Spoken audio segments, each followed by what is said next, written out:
Hello, everyone, and welcome to another episode of FPC Fantasy Live. Here on a Sunday morning, right before kickoff, about an hour and a half before kickoff. I'm, as always, your host, Kyle Senra. Happy to have anyone listening, watching this morning. As always, for this Week 14 episode, like we have done every week up to this point, I'll be talking about some start-sit decisions that I have. I also have I just got to grab my piece of paper before the show. A list of injured players that in these games that will have an updated injury active and active report on, which I will share right around 12 noon, so another half hour from that.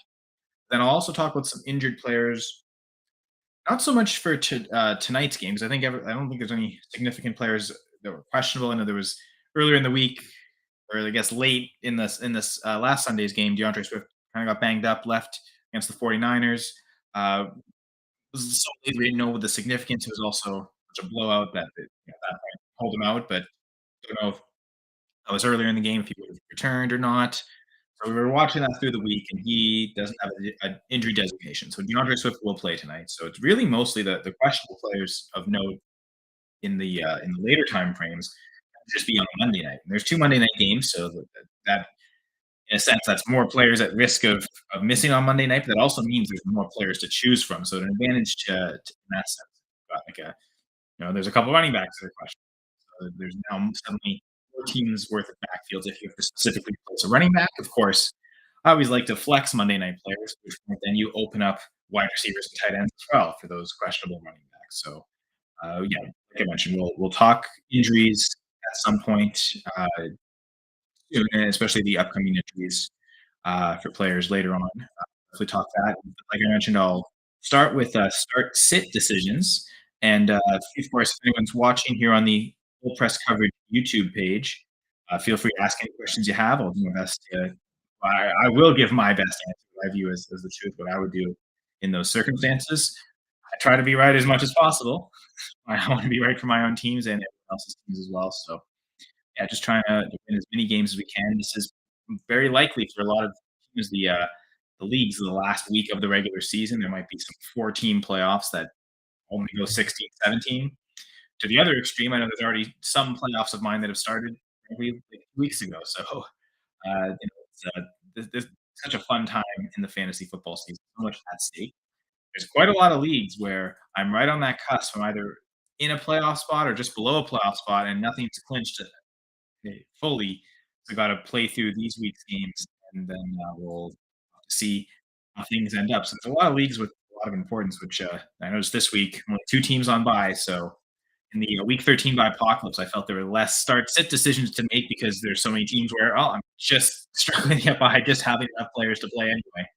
So this week with 2 teams on bye, 3 more players available for us, a lot of start sits.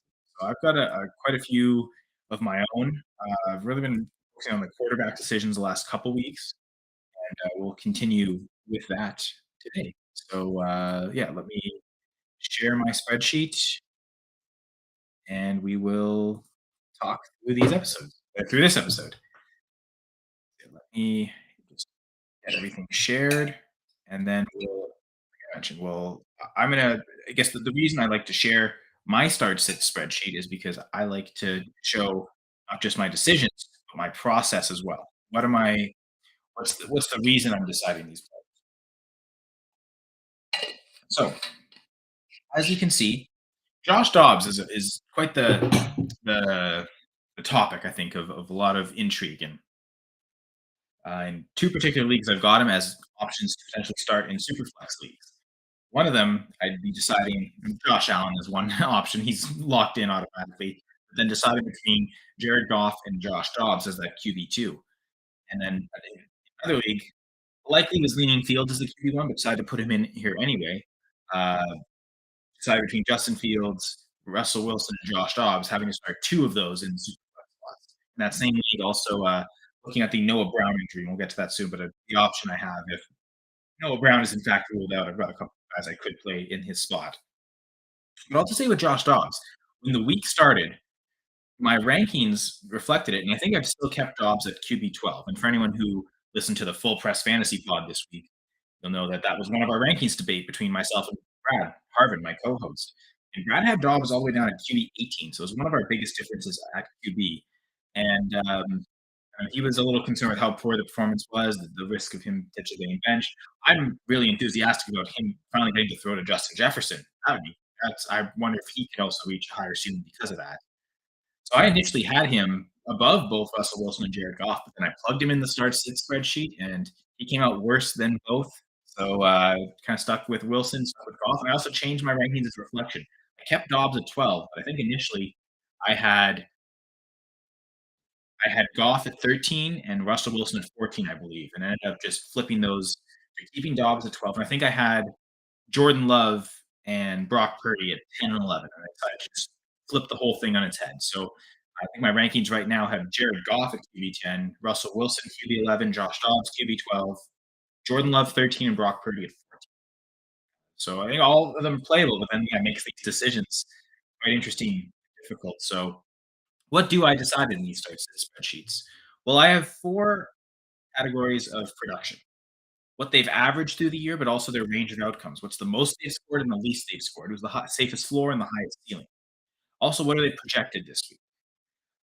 For pass catchers, it's for non-quarterbacks, targets per game, but that doesn't matter if we're talking quarterback decisions. And then the defensive ranking. So this is the fantasy points allowed by the opposing defense to that specific position. So for these specific players we talk about right now, it's quarterback. So for all five of these, we can see the number I put is the rank based on fewest fantasy points allowed.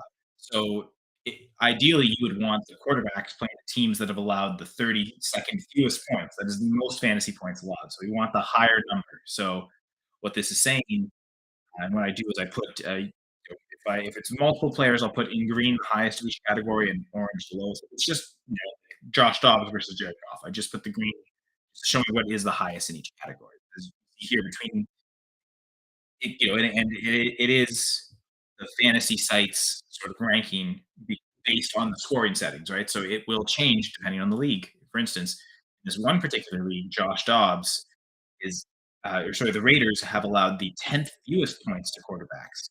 In this other league, it's the 12th fewest, so it's not quite the same. I believe the main difference here is this league has points for first down, this very first one up here. So that added in that goes with like passing first downs as well. Because typically I've seen a lot of first down leagues where it's just rushing and receiving, but this league they have the passing first downs as well. So that factors in a little bit as to why there's a difference in scoring. But it all to say, hey, it looks like Goff has the better matchup. The Bears allow the 24th fewest fantasy points to quarterbacks, which means it's the ninth most. And then look at Fields and Wilson both apparently have great matchups. The the Lions allow the fourth most fantasy points to quarterbacks, and the Chargers allow the fifth most. So both of those look really good in this. Then I also have the odds makers lines as well, implied total, and the over under for the game total. So the individual team implied total and the game's total over under. Then we have the goal line grade and the goal line grade difference. And this is from my goal line guide article, which can be found at fullpresscoverage.com every week.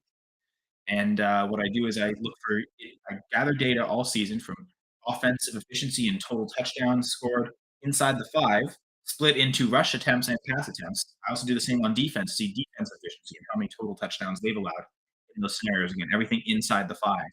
Try and predict where touchdowns will come from and how they will be scored. Will teams be more likely to score rushing or passing touchdowns? And that especially comes from the goal line guide difference. Um, so like in this instance with Goff and Dobbs, the Lions' goal line grade for passing and rushing actually ended up being both 90, which is why their goal line difference is 0. There's it's happened a couple times this year. I think maybe about a handful, maybe 5 times where a team has had the exact same grade for both. And so what it means is like the 90 grade is pretty high, so it says that there's touchdowns to be scored. I guess there's just as much of a chance it comes through the air as it does on the ground. So to be the easiest to predict a spike week. Whereas, okay, the Vikings passing goal line grade 81.25 is lower, but their rushing goal line grade is so low. I think I've got Ty Chandler down here, yeah, to show that their rushing goal line grade is at 59.25. So plus 22 differential for the pass catchers and the quarterback. So those two kind of equal itself out. But if you look, every category Goff is ahead of Dobbs. So it kind of made it okay. I really should flip my rankings to reflect that, put Jared Goff in over Josh Dobbs. The one thing that because with this other decision, Dobbs, Fields, Wilson, I had two of the three to pick from. The first thing I did was how often was a player top two in a category? Essentially, how often were they not the last? And Wilson actually ended up being last in only one spot. It was the team's overall goal line guide.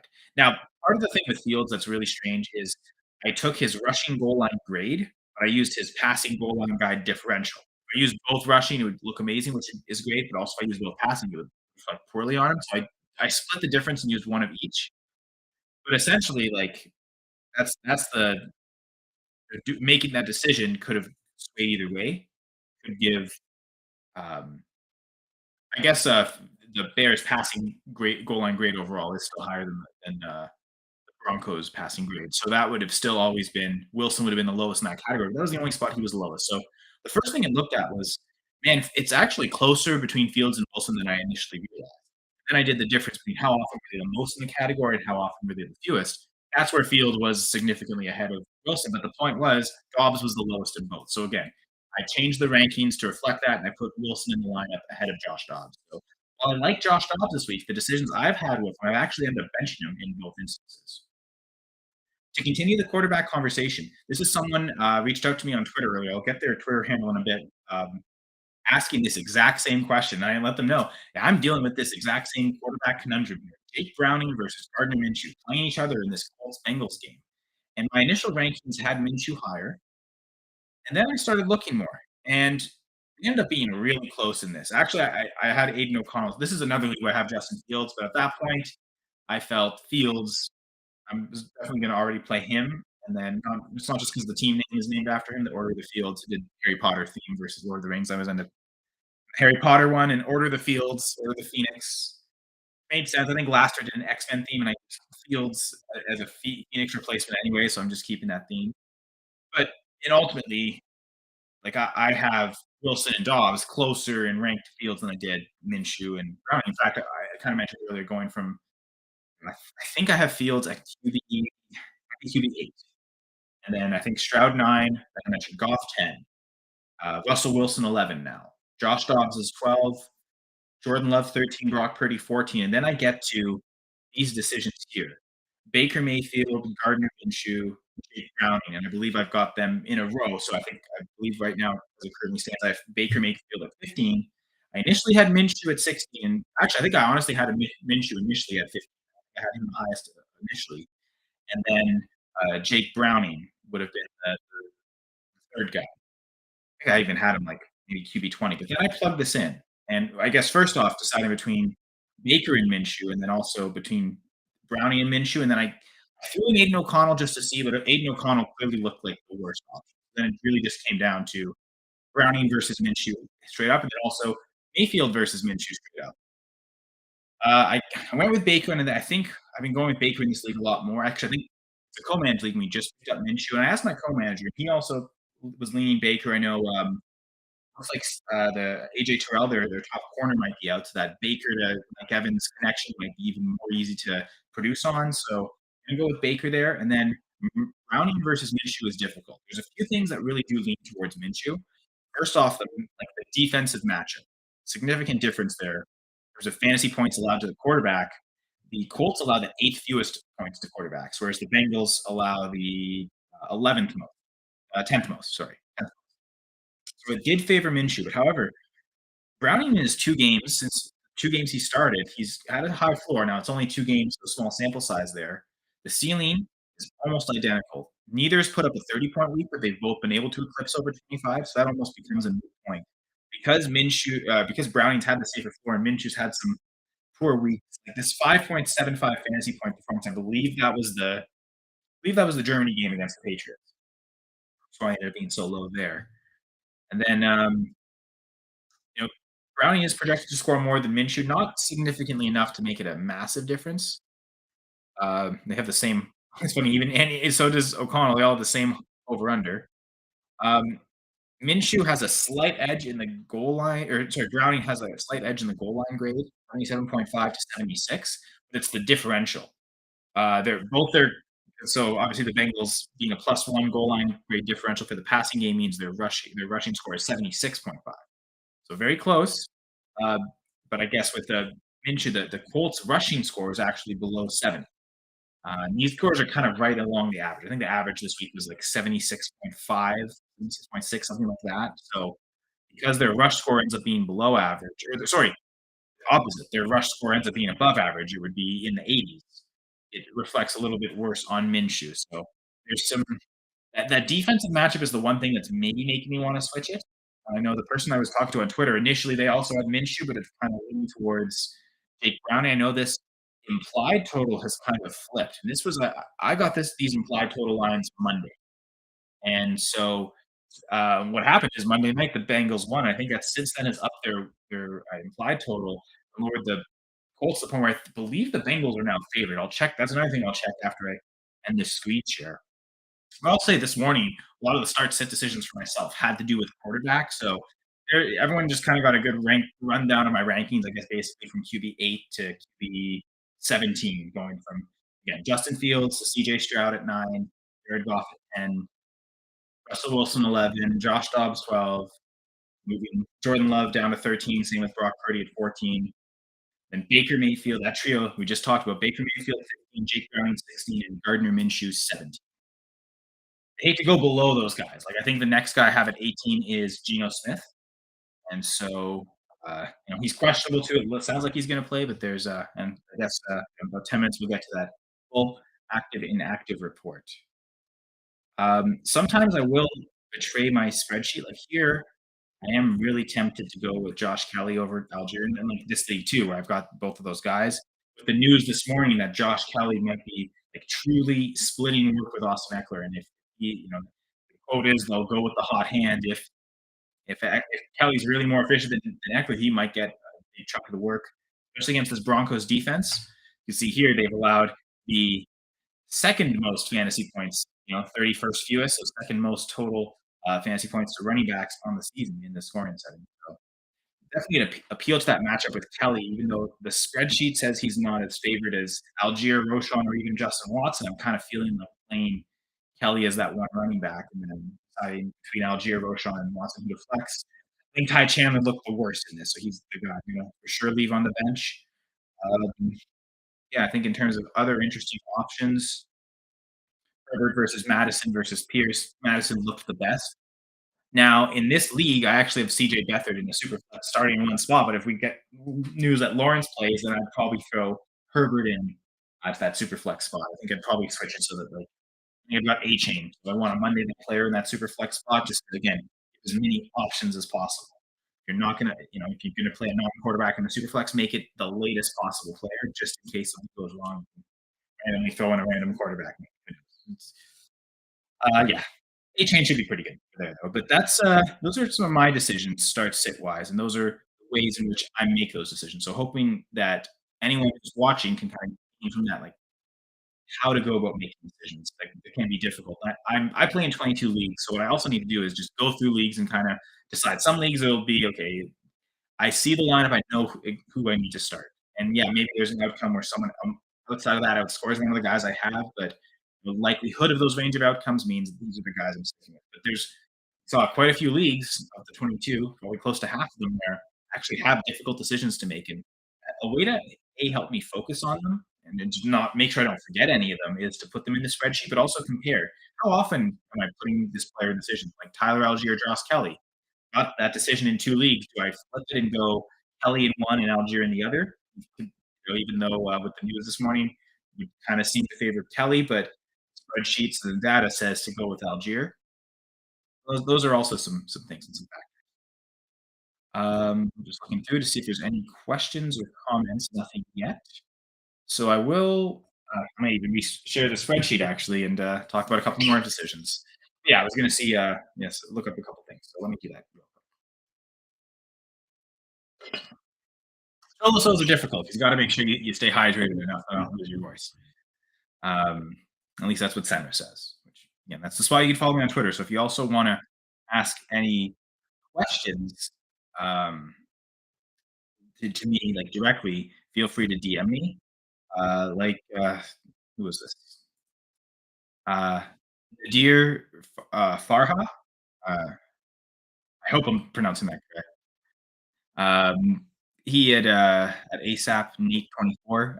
He had messaged me again about this Minshew Browning decision that he was struggling with too. So it kind of gave me some validation. Okay, this really is a difficult decision. Like my initial instinct of having Minshew inside the top 20. I believe I had Browning at either QB 20 or QB 21. Maybe it was a little flawed there. That initial hesitation on Browning because he has done really well. And now that he's got, I mean, Tyler Boyd's questionable today, but he's got the Chase Higgins duo. And it looks like Tanner Hudson's come along as a tight end as well. Joe Mixon looks great too as a pass catcher. So with that in mind, Browning having access to all that, does that help him? Very good. That's kind of the hope there, I think. Yeah, just trying to realize to write something down. Okay, so yeah, this Bengals line. That's the one thing I wanted to go look up. So I'm going to go do that now. I'm looking on TSN, which is for those in America. That's TSN is basically Canada's version of ESPN.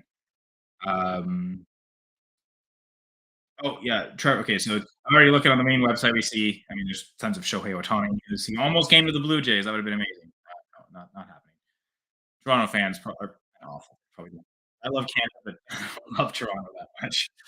They don't deserve it, apparently. Trevor Lawrence starting for the Jags. So, okay, I've got to replace CJ Beathard in one league, but yeah, this Colts Bengals line is crazy. And again, it's set. I went from when it's set Monday before the Bengals beat the Jags in that Monday night thriller. And now how much that shifted. Initially, it opened with the Colts as 3.5 point favorites on the road, 3.5 point road favorites.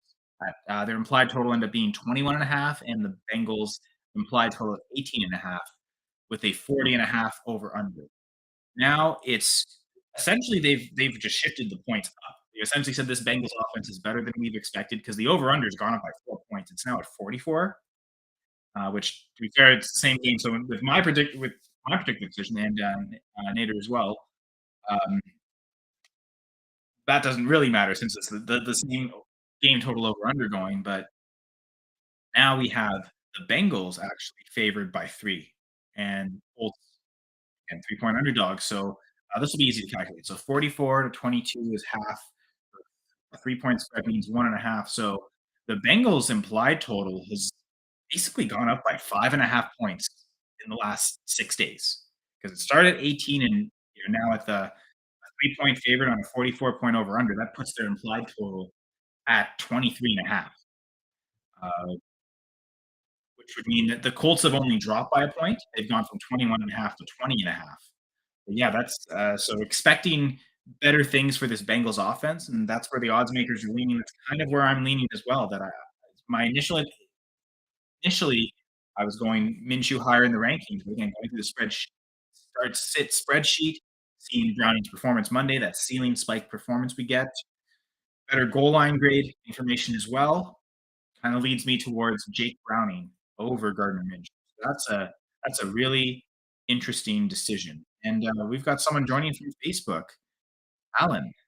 Um, Alan Arturo Ramirez. I go with the French accent to say anything that I think is Latin based. That's just my natural inclination as a bilingual French Canadian. But yes, hi, Alan. Welcome. Again, if any start sick questions to ask and ponder, feel free. Basically, what I'm monologuing about this morning, again, whether it's talking about Josh Dobbs and the decisions I've made with him, a lot of times to actually bench him for guys like Jared Goff and Russell Wilson, or this. Apparently, I'm not the only one who's debating between Gardner Minshew and Jake Browning. I know I've picked up Minshew in a lot of redraft leagues, especially. I started the year in 22 total leagues. I think my split is 12 dynasty, 10 redraft, if I'm not mistaken. And through those 10 redraft leagues, yes, there are quite a few of them that are one QB, whereas 12 dynasty, I think only one of them is one QB. Most of them are super flex or two QB. Um, Yeah, 12 and 10 is the split. So of those 10 redraft leagues, there wasn't a quarterback I had more than 2 shares of. And yet this past week, I've gone up and I'd already picked up Minshew in a couple spots earlier in the season, and now I've gone in 2 more spots, gone and picked up Minshew. Suddenly to the point where now I've Minshew is my most rostered QB in redraft, and from a overall perspective, I mean, it's still Nathan Miller, but I think he's second.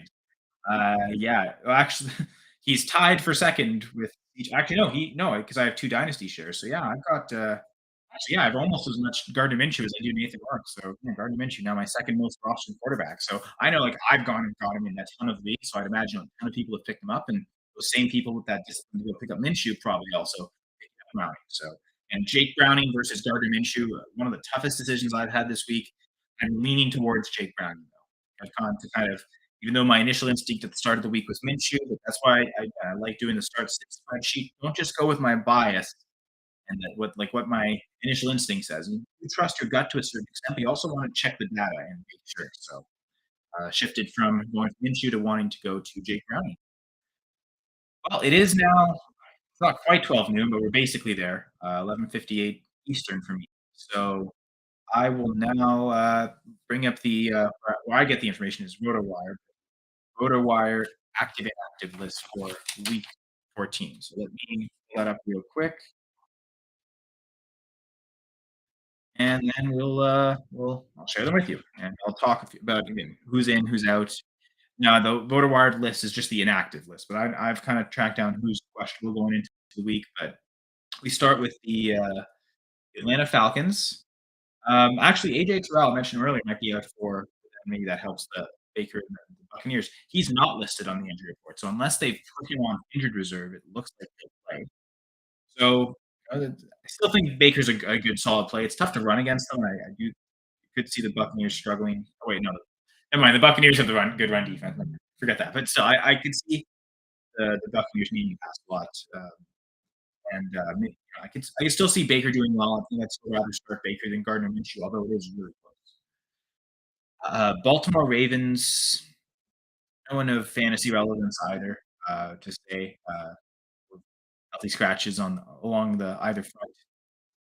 For the Carolina Panthers, this one's interesting. I mean, Hayden Hurst, he's been injured for a little bit, and so that might be a bad type of concussion that could cost him the rest of the season.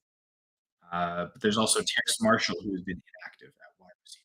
So he a lot of weeks he gets 0 catches, so it's not too much. I don't think anyone's relying on him to start. Looking at Chicago, wide receivers Equinemius St. Brown and Colin Johnson are inactive, so it's like, I mean, Equinemius St. Brown hasn't really been a big piece of this, so Justin Fields should have his full complement of weapons today to face the Lions because Dante Foreman will be active. All 3 running backs will be active as well, so this is interesting to see how that game will go against the Lions. Looking at the Bengals, running back Chris Evans is inactive, and that started to happen last week when Chase Brown returned from injured reserve. Canadian, yeah, love the Canadian rookie. And it looks like he's kind of operating as the main backup. Immediately last week, his first game back, they kind of gave him more work than Travion Williams. So Chase Brown, kind of a potentially long-term RB2 on this Bengals team right now. What they do with Mixon. They have to save enough money where they want to go with Chase Brown as the lead back, or at least bring in another guy to have 2 of them pretty cheap 50-50 split between the 2. Kinda like, Chase Brown's value to go dynasty buy low, especially. I don't know if he'll do much in redraft. Still would want to start him this week if he's the main backup. Although Joe Mixon was one of the, ranking debates Brad and I had. He has Joe Mixon as an RB1 this week. I've got him just inside the top 20. I've got him at RB19. A little low on Joe Mixon this week. The Colts defense is pretty good, so I do wonder. Now, no Tyler Boyd might influence me to potentially raise Mixon. I'm probably going to around 19, maybe raise him a spot or 2. I do like a lot of the players ahead, including both Lions running backs. That's the next. Well, I guess I skipped the Browns. There's uh, Denzel Ward's out, so does that maybe help Lawrence in this game? We don't have Christian Kirk, but more better quality targets towards Ridley and Zay Jones and more easily. No, but yeah, no offensive players for the Browns to know. Same with the Lions, though. Well, there is an offensive player, no, just not someone you're starting in fantasy because he's an offensive lineman. But the Lions will be without center Frank Ragnow. I don't know if the Bears' defense is good enough to exploit it.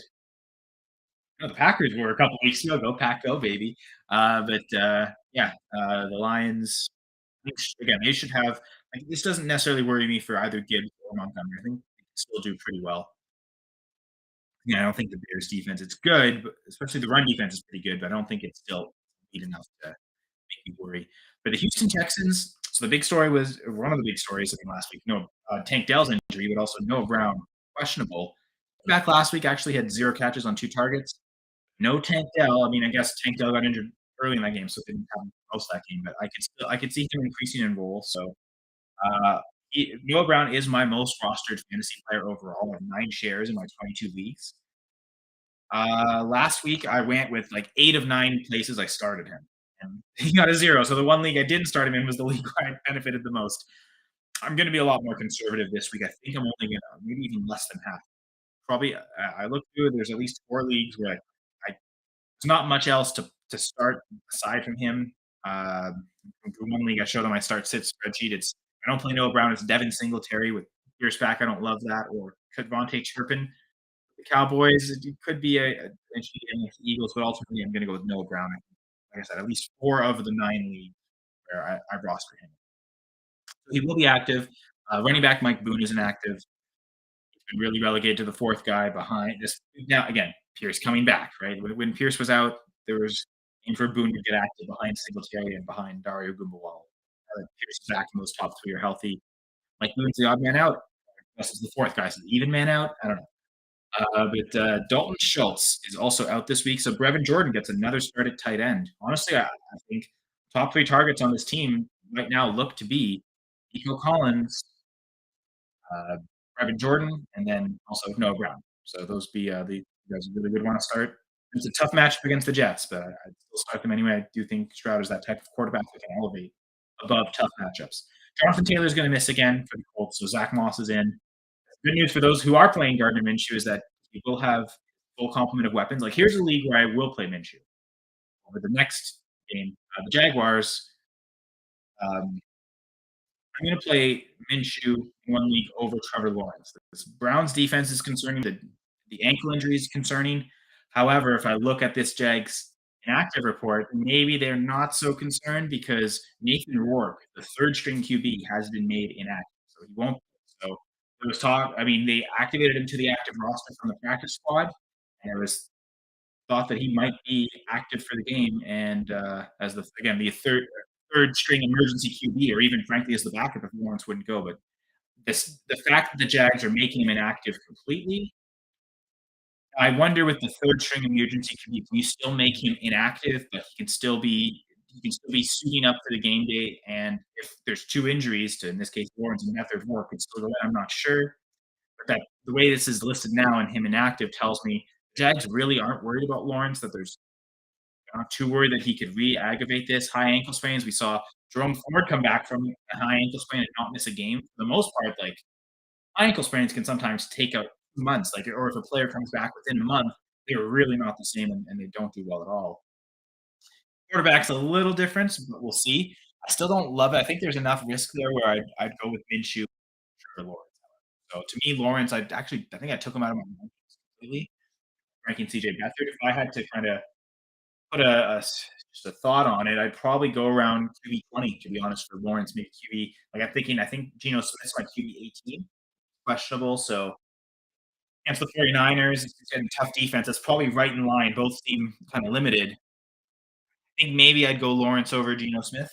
Especially, yeah, I think especially true. I would because Geno's playing later, and he's expected to play, but we still don't have confirmation on that. Yeah, I'd probably go Lawrence around QB 18. Probably right, I guess one spot behind Minshew, but I'm still going to go Minshew over Lawrence. Now that one league is a co-managed league, so we'll talk to my co-manager about that. Rams, Tyler Higbee is inactive, so tight end. Yeah, so it doesn't matter. No, I don't even know who the backup tight end is, but I'd imagine it's more targets towards the wide receiver. Demarcus Robinson get more targets last week. Of course, the main duo of Cooper Kupp, and even Tutu Atwell. I can see the Rams just kind of employing a spread them out with 4 wide receiver on the field at all time type of approach, and a lot of Kyron Williams dump off. So I don't really love to play whoever would be the backup tight end. I don't love Stafford, to be honest. Like he would be someone I'd rather play Lawrence over Stafford. Probably you tell me Stafford or hold out hope for Geno Smith, that's maybe where, okay, I can kinda go with I can understand going Stafford there. Um, But yeah, that's for the Rams. Higby's the only one that you miss, so Stafford would have the rest of his weapons possible. The Saints. So we've got basically at every position. Well, a QB and a tight end. QB Jake Harner is out. Technically QB, but really tight end. Even though he mostly just carries the ball, so he really should be considered a running back. Taysom Hill, he's actually inactive. I finally picked him up in the league, and guess what? He's active. I don't even get to play him. Great. I've betrayed myself because oh man, I don't play in best ball. I have in the past, but this year I decided to honest one. I love setting lineups and stuff. So best ball idea. I think I get an edge there too. With the actual lineup setting and the details of roster management. Typically, I think Taysom Hill's a much better uh, best ball play than a lineup setting play, but I finally went and I picked him up, and now I don't even get to play him. But Kendre Miller, the rookie running back, is also inactive, and wide receiver Rashid Shaheed is inactive. Juwan Johnson was questionable going into the game, but he is active and he will play. Actually, one player I forgot to mention that is active is Tyler Boyd. So I was talking about that earlier with um, Jake Browning, and Jake Browning will have his full complement of weapons. Derek Carr is also active. Now, he won't get his full complement of weapons, though. And who knows between him and Winston. It seems like as poor as Carr has played at times, he hasn't got benched for poor play. He's just got injured and have to be replaced. So as long as he doesn't get injured, I'd imagine he starts most of the game. But yeah, Derek Carr will have Chris Olave back, obviously. He was questionable too. So Chris Olave is active. Juwan Johnson will be in there. Without Taysom Hill, I guess Juwan Johnson is playable to a certain extent. He did goose last week at the 0. Probably just means a lot of targets for Chris Olave and Alvin Kamara. I'd imagine those two get most of the not all of it. Maybe Juwan Johnson somehow get a bit more, but also I'm a little scared off that 0 he put up last week. Game with Taysom Hill naturally, but I don't know. Not sure how to take that. New York Jets, so they signed Brett Ripien. He's the third stringer, so he's inactive, which means Zach Wilson starting, and then Trevor Siemian will be the main backup for the Jets. And looking like they'll have the full complement of weapons there. Brees Hall was questionable, but he is active in the team. And finally, the Tampa Bay Buccaneers. I don't know if there's anyone questionable on the team. Keyshawn Vaughn is inactive at running back, which he's with between him and Sean Tucker, like they've barely touched the ball, either of them. I don't think either are very good, to be honest. So it doesn't really matter who the third string is. I don't even really think Chase Edmonds is that good, but I think he's better than both of them. Rashad White is clearly the best, most talented running back in that.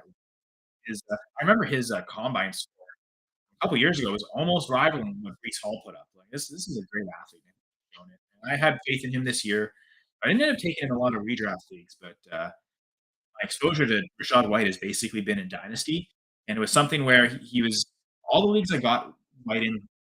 I noticed some rookie drafts last year where he was going in the first round, but all the leagues I ended up taking Rashad White in were second round picks. When the spots were where he fell to the second, times early second, 203, sometimes even one league was like 206. So to fall in that early to mid second range, I thought was a steal. Turns out he's been fantastic since then. And so, one thing that I've done with White is I actually tried to sell him last year before the draft, right? The fear of could the Bucks replace him? He had a decent rookie season with all the receptions. Could the Bucks replace him? Tried to sell off that and see, and I couldn't get the prices I wanted. So I figured, okay, I'll just stick. I've tried to sell him in a couple leagues recently, still not getting the prices I want. So just kind of holding him in a bunch of dynasty leagues, and maybe the sell opportunity next offseason. Now that people saw him do it for a full season, he's young. There's the perception they may not replace him. Before the NFL draft, his price will be up, and I'll be able to sell at a better. But a couple of these leagues, I have Rashad White. We playoff team, so I'm just going to ride him out and kind of production can lead me to down the stretch. But ending here with some other injuries. There's two players that I have in my leagues that are questionable for Monday night. Both are running backs, Raheem Mostert and Aaron Jones. And in both instances, the designated players I have to replace them are not running backs. I think that the advantage there again is got Monday night players. Even if they're not questionable, I do this anyway. Have Monday night players, put them in the flex as much as possible. Well, I know there's one league where I've got both Devon Achane and Jalen Waddle. There's only one flex spot, so Jalen Waddle's going in that designated wide receiver spot, but I also don't have enough flex spots to play both, and I wouldn't just, "Oh, well, I can only flex Monday night players, so I'm gonna bench one." If playing them is the best thing, then that's the way it goes. I would say, the opposite example would be you have 3 wide receivers playing on Thursday night. You only have 2 wide receiver spots in the flex. These are, like, your main 3 wide receivers. You've got a 2 wide receiver stack with your QB, and then it happens to be playing the opponent that week, and it happens to be on a Thursday night. That's the optimal decision is to play those 3. Yeah, play that 3rd receiver in the flex. You don't really wanna flex Thursday night players, but if you've also already committed your roster construction to, "I'm playing these 3 wide receivers anyway," then it's okay. If I have to replace an injured running back or tight end, I have to make sure that the depth at those positions is secure. And normally, if you were running something like that where okay, these 3 receivers under every circumstance, I'm gonna play all 3 of them every week, probably don't need much depth at that position. You want depth is at the other positions where it's gonna be tougher to replace. Tricks there, but in the instances where I've got Aaron Jones and Raheem Mostert, I've set my lineup to where they're flex players. They're not running back spots, so I can replace them with anyone. One guy I'm replacing Aaron Jones with out is Jalen Hyatt. Might not do great. Tommy DeVito's okay. He's not fantastic, but maybe we see Hyatt with the big play potential, the upside shot. If he catches one long play, that enough to justify starting him. Again, if it's player, I think if Aaron Jones is active, and who knows, I would lean to he doesn't play, so it's having Hyatt in that spot. But there's a couple leagues where I've got Aaron Jones, and I'm actually just gonna bench him. Rather, like one league again, Brendan co-manager Keely, we were going back and forth. This same league we were talking about Minshew versus Lawrence. The other spot was that Monday night flex spot. We could go with either Aaron Jones and Jaden Reed, and that's one where we really don't have to decide until tomorrow. We both feel pretty confident in Jaden Reed. Probably even if Aaron Jones is active, probably just gonna stick with Jaden as in that spot. So there's a couple weeks where I'm just gonna bench Aaron Jones. I'm skeptical. I mean, I'm super confident the Packers can just beat the Giants, so I'm skeptical if Jones will get a lot of work. It's not a close game. Even if he's active, they may just say, "Okay, we're shutting you down in the 4th quarter, and we'll see you up for the next couple games." But the Bucks in a couple weeks, that's probably going to be a tougher game. Uh, Vikings, the Panthers, that's their next 3 games. I mean, as much as the Panthers, but Bucks and Vikings game, those are both teams fighting for playoff spots with where the Packers are. So those are key games. So I can see them just playing it safe and not playing Aaron Jones. So, got Aaron Jones in your lineup. Make sure you have another player ready because I would say he's likelier to not play than he used to play. Sounds like he's a true questionable player, like true 50-50. I would lean on him not playing though. Raheem Mostert is interesting. It's funny. The perception of Raheem Mostert all year was that once he and Jeff Wilson got hurt, A-Chain would just take over, right? Raheem Mostert's the only one that hasn't been hurt yet. Now he's been questionable a couple weeks. He's played, I believe, every game this year. A ton of touchdowns doing it. So I definitely want him in if he's active. But yeah, the fact he's questionable would increase the upside for both Wilson and Nietzsche. I think he's already got tons of upside anyway, even if Wilson's active. But it certainly, I think, makes Jeff Wilson a lot more playable. But yeah, Julian Hill. That's the guy I have right now that I picked up in the league with before I have Raheem Mostert. He's a rookie tight end for the Dolphins, and Jeremy Smythe's also questionable Monday night. So if he doesn't play, maybe Julian Hill gets in there as a starting tight end, and maybe he ends up getting some receptions. And yeah, so those are that would be the 2 players I'm looking for: Aaron Jones and David Njoku. Sorry, David Njoku. The comment just came up about David Njoku. Aaron Jones and Raheem Mostert. They're Monday night players. They're questionable. So if you can flex them, you can pick up a guy like Jalen Hyatt and replace either of them. Both playing Monday night. I think that would be a good guy to be able to probably available in leagues you can go get and have Jalen Hyatt as that emergency backup. Might have enough upside again as a play threat for the Giants. Catches 1 or 2 deep passes, that pays off and it justifies it. Take a 0 because I think there's enough upside with, especially Raheem Mostert, even with Aaron Jones. That's definitely something to look at there. But yeah, mentioning David Njoku. So we've got Gretz Wah with a question here. David Njoku or Dallas Goedert for tight end? Elijah Moore or Quentin Johnson wide receiver 3? My team is hurt bad. So the one thing I'll say, the fact that Goddard has missed as much time as he does, when a player the so the times I'm worried about a player coming back from injury is when they seem to rush him back. Time frame, and then he seems to beat the time frame. That's when I'm skeptical. He's been out for quite a long time to the point where I think they've waited until he's fully healthy and won't re-aggravate something. So I'll say that I'm not afraid of Goddard in his first game back. because he's missed enough time to be able to get healthy enough. So all to say, yeah, if I look at my rankings, I've got Dallas Goedert at tight end 9. That was a late addition to the rankings to put him in, and I've got David Njoku at tight end 16. So and now, like, this tight end 9 with Taysom Hill out. So Taysom Hill's still in these rankings. So technically, Goddard and I mean, Freiermuth's already locked in at tight end 8, unfortunately, in the, Fantasy Pros CR ranking. So technically, I would have Goddard at tight end 7 this week. So I would say I'm not afraid of playing Goddard, but I get the hesitation. If you really are scared, I get going with Njoku, especially because we're talking about a late game player. Something goes wrong before the game, you don't really have the option to work your way out of it. So if you really are scared of it, I get going in Njoku.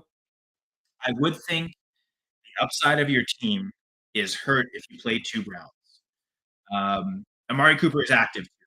That was one guy I forgot to mention. Amari Cooper's in, so without Amari Cooper, it might have made sense to play both Elijah Moore or Njoku, but I think I would not play 2 Browns. No matter how you split it, I would play 1 of the 2 Browns players, but not both. I mean, they do get Joe Flacco, that might mean it sounds like he's starting, that might be enough pass attempts, but I'd be really skeptical of that. But Johnson versus the Broncos, there is good corners there, but you imagine if Surtain playing, he's gonna be on Keenan Allen. So how I would if it was me, I would go Dallas Goedert and Elijah Moore, personally. If you really are scared of Goddard, though, I get going Njoku. If you really do wanna play 2 Browns and go Njoku and Moore, I suppose it makes sense, but I would probably lean against playing 2 Browns. Again, you want the upside. I imagine you need this win to get in the playoffs. You probably wanna and whoever's playing, you might also be thinking the same thing. So unless you seem like you're really heavily favored, you probably want the upside to where you don't want 2 pass catchers on the same team, unless you really have Flacco and you're stacking both and almost playing it like a DFS lineup. But if it's me personally, I'm gonna just have confidence in Goddard. I'll play him Sunday night. I'll play Elijah Moore in the lineup. That would be my answer to go with that. Goddard and Elijah Moore in the lineup. That would be me. So hopefully, that works out if you do go with that. But and trust your instincts, right? If the fear of Goddard is so strong, you don't want to play it. I understand that. Um, but yeah, I think I'm going. I'm pretty confident with Goddard. I only have him in 1 league. I am going to start him in that league. I think my other option there is like Tucker Craft. My rankings just for reference. I'm pretty sure Kraft is below in joke. So you know, still though, that's tight end 14 to 16. So still a decent enough difference that Goddard to me, he's active. I want to put him in the lineup, especially in this game environment. I think that's the big thing there is that what's that over under at? I know earlier in the week it opened at like 52.5, I think. And I noticed the other day it went all the way up to 53.5. It's still there. It would be one of the higher over unders we've had really in weeks. Okay, it actually has gone down to 51.5. But still, that still makes it the highest over under of the week. The only one above 50. So he said, thanks for the answer. I said, thanks for the question. I also want to thank everyone who has watched. Yeah, closing in on the 50-minute mark, so appreciate that. Talked about the start sit decisions for tons of people, and then also again the reports, active and inactive. I'll be back next week. Will actually be my last episode of FPC Fantasy Live for this traveling the next couple weekends. So week 15, the first week of the playoffs, I guess will be the first week I talk about playoff games for a lot of people, but I'll have to leave you after that. So, but yes, I do appreciate this. It's been a great season here. One more episode to go of the FPC Fantasy Live show. But in case you're missing out on this, there is still the Full Press Fantasy Pod, which will continue through the holidays. And frankly, we're probably going to go straight through the Super Bowl, at least one episode every week up until the Super Bowl. And then we'll decide there, usually do a coaching changes episode to kind of kick off the next season. That usually comes in February. So, frankly, FBC Fantasy Pod will probably maybe take a week off in February. We might still just even go through that. So, myself and my co-host Brad Harvin do a lot of fantasy stuff. Once the coaching changes and the free agency stuff is done, we'll really focus on dynasty, the rookies, the NFL draft, or a bit more dynasty before really hitting the redraft season in July and August. We're already talking about next season's redraft. Wow, crazy time flies. We're already in week 14. So. Appreciate anyone who follows along on Twitter at @FPC_fantasy pod. Also follow me at Senra Says. In addition to the fantasy stuff, I also co-host the Full Press Packers pod. So look for a episode this week coming up. It'll be kind of a combo preview of the Bucks game and also probably a quick recap of the Giants game. Hopefully, it's very drama free and a big blowout for the Packers. There's not much to talk about. Go Paco. But yes, appreciate Alan, Kretz, for tuning in, commenting. Anyone else who's watched, who's viewed it on the full press coverage YouTube page. Really appreciate that. Appreciate all the interactions. Again, anyone missing the show, you can always DM me at Center Says, and I'll gladly answer any questions, interact with people. So I love talking fantasy football, so no imposing at all. Anyone wants to ask any questions, feel free to DM me and ask away. I love interacting. I love this doing the show. And yeah, one more to go. And I'll be back next week for the 2023 season finale of FPC Fantasy Live. Once again, I'm Kyle Senra signing out. Wishing you all a great fantasy football day.